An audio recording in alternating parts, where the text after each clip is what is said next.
Welcome to the Small Business Podcast series, where every week we're interviewing small business owners that support the small business community. Today, we have a unique guest because we have somebody that actually develops real things. We have a product design development company where they develop consumer products and medical devices that are really tangible things. You can hold them with your hands. And the fun part about it is it's not apps or software. It's real things. So we're going to have Lewis Foreman, CEO of Eventys, jump on and have a great conversation with us. Welcome to the show, Lewis. Hey, Jason. Glad to be with you today. Can you give us a quick introduction as to what Eventys is and how it is helping its customers in the marketplace? Sure. Eventys is a product design and launch company. So we started the business back in 2001 because I was frustrated as an entrepreneur designing products, working with outside service providers to design, engineer, prototype those products, to brand, market, and launch those products. And I thought, why not bring it all under one roof? Where now, instead of just making excuses, we can deliver results. And so we started Eventys 24 years ago to deliver accountability to the product development process. Internally, we do industrial design, mechanical and electrical engineering, prototyping, but we don't stop there. After we've developed the product, we help with the marketing strategy and launch. We're one of the largest crowdfunding agencies in the world, and we've helped our clients generate billions of dollars in sales, raise hundreds of millions of dollars to get their businesses off the ground, and brought thousands of new products to market.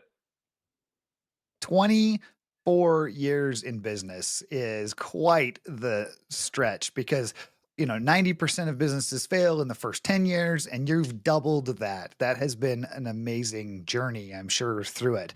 Talk to me a little bit about how somebody that wants to develop a product would reach out and work with Eventys. Yeah, so we work primarily with small and mid-sized companies.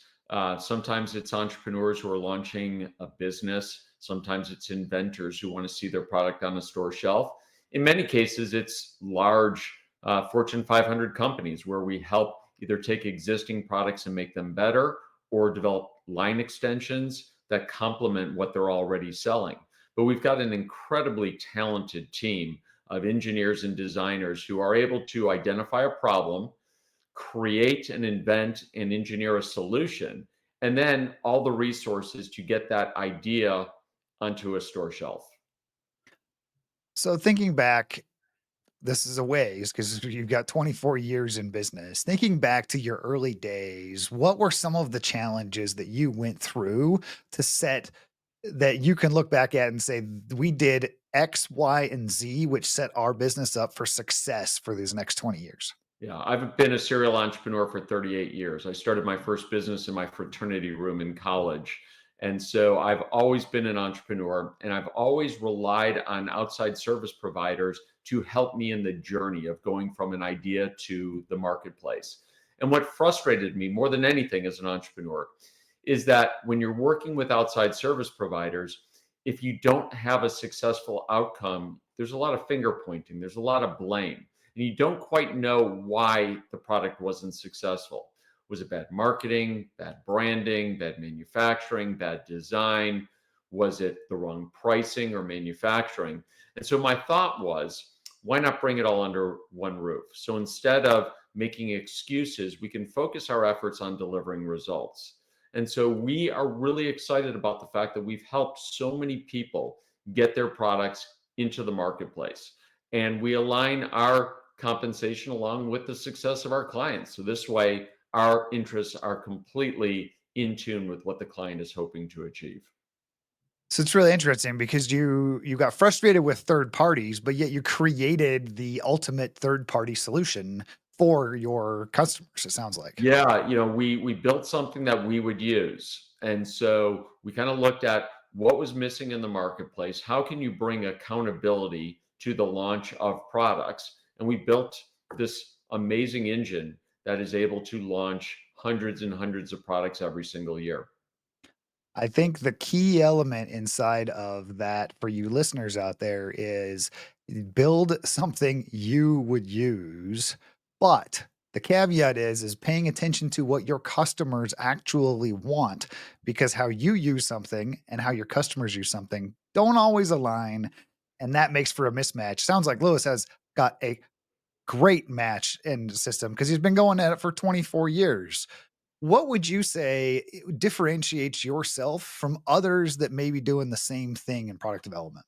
Yeah, there's a lot of companies that offer some of what we do. There's great design firms and engineering firms and marketing agencies and web developers and videographers and PR professionals. But by integrating all those resources under one roof, we can be held accountable for results. And so instead of handing something off and just kind of wiping our hands and saying good luck, we kind of start from the very beginning and we work with the client all the way through the end.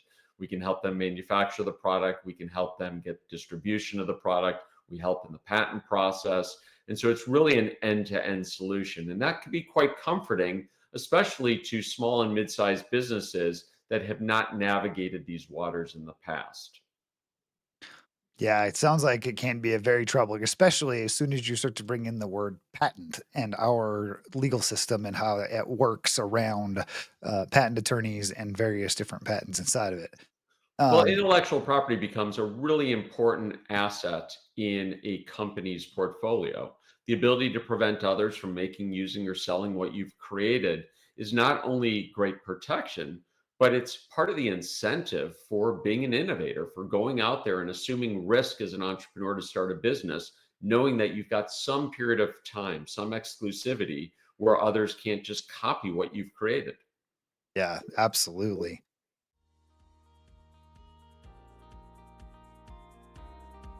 If you've ever opened your laptop ready to grow your business and 2 hours later closed it, realizing you've gotten nothing done, but you've researched office chairs, you've ordered lunch, and you've planned out the next 3 dinners, all the things that you wouldn't typically do to work on your business. Yeah, I've done that too.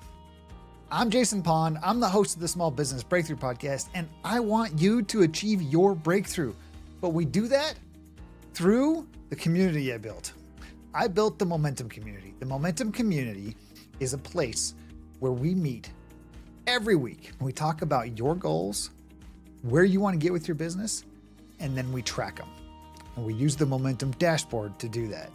We make sure you're moving forward every week, and it's accountability like you've never seen in a community forum. I want you to be part of that community. If you want to learn more about it, check out the link in the description below and enjoy the rest of the episode. What's been a recent project or initiative that has helped keep you energized in pushing your business forward? Yeah, what is so exciting about the world today is that you know, there's this hunger for innovation and new and improved products. We're no longer satisfied with what we bought yesterday. It's why Apple's got to introduce a new iPhone every single year. Still makes calls, still access apps, it still allows you to text, but it's just a little bit better than the version before. And because consumers today are expecting and demanding better products every time they make a purchase, it opens the door for innovative companies to figure out a way to build that better mousetrap. How do you continuously stay in front of your competition? Or better yet, how do you use innovation in product design to disrupt the market, to compete with the biggest companies out there because you've created a better version of a product? What's the future look like for the product development space and how or product design development space, and how is it evolving, or where do you see it evolving over the next 5 years? Yeah, there's still a human element to it where a number of industries are being disrupted by artificial intelligence, whether it's the graphic design space or copywriting or building webs or apps. A lot of that can be done really well utilizing AI. But designing a product that someone can put in their hand, that someone has to use, that you've got to test, that you've got to really be able to walk in the shoes of the consumer, that's really difficult to do using AI.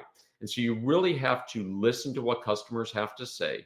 You've got to observe how they interact with your product. And you've got to figure out a way to deliver a solution that's better, more intuitive, easier to use, better for the environment than what's currently being sold. So if somebody wants to work with you and they've got an idea in their floating around in their head and they're trying to create they've maybe they've tried to make a prototype of their own and they want to run it through your process. What is the typical? Maybe there is.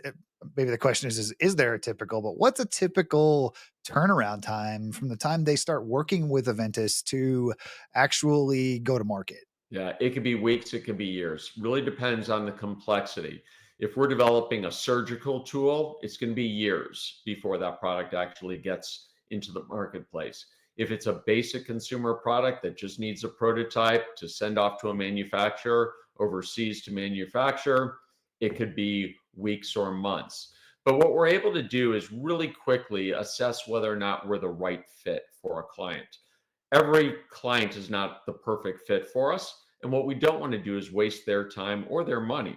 And so we'll sit down with the client. There's no cost for us to evaluate whether or not it's the right fit, whether we've got the right resources to help them. And if we can help them, then we're able to structure the agreement that works for the client.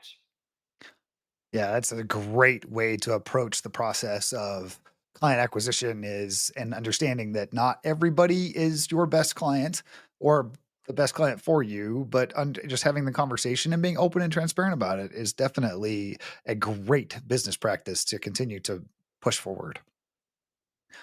Looking um looking forward here, how about we jump into the lightning round? It's been a great conversation so far. Let's wrap up and get some quick hitting questions in. They're meant to be quick hitters.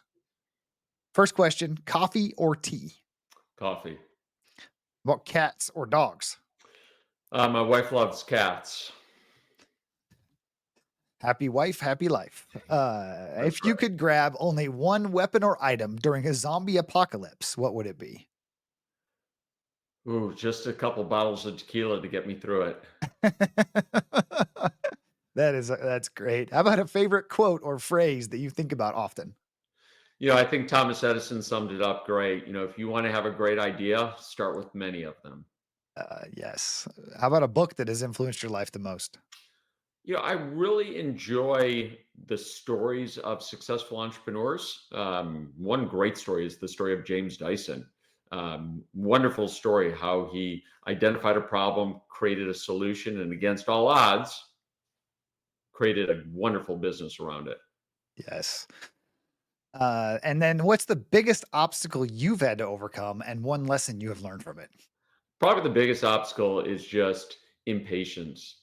Entrepreneurs want to accomplish something very, very quickly. And when it takes longer than you expect, you sort of get a little bit fidgety.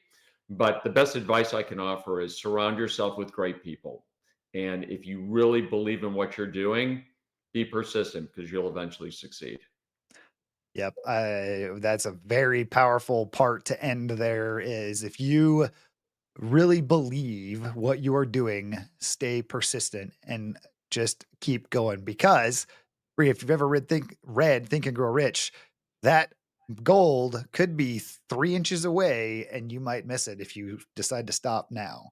So, that's a great reminder for a couple of thought processes in my own head at this very moment. So, Lewis, how can people reach out and work with you if they're interested in learning more about Aventus or you yourself? Real easy to find. So you can always email me at Lewis, Louis, at Enventys.com, Enventys. You can find me on LinkedIn or any other social media platforms, or just look for me on Google. Always willing to talk with entrepreneurs, with inventors, and share the wisdom that we have, learned ourselves over the last 24 years. That is amazing. Thank you so much for being on the show. It has been a fantastic conversation with Lewis from Aventus. And if you have any product ideas that you want to try to take to market, it'd be a great conversation to have to run by with them, even if you're not necessarily a right fit. Might be worth it, might not. All of the information will be located in the show notes or the description if you're watching this on YouTube. And if you happen to be watching this on YouTube and you like the other episodes, check out this playlist right here. for more great podcast interviews with small business owners that support small business owners. Until next time.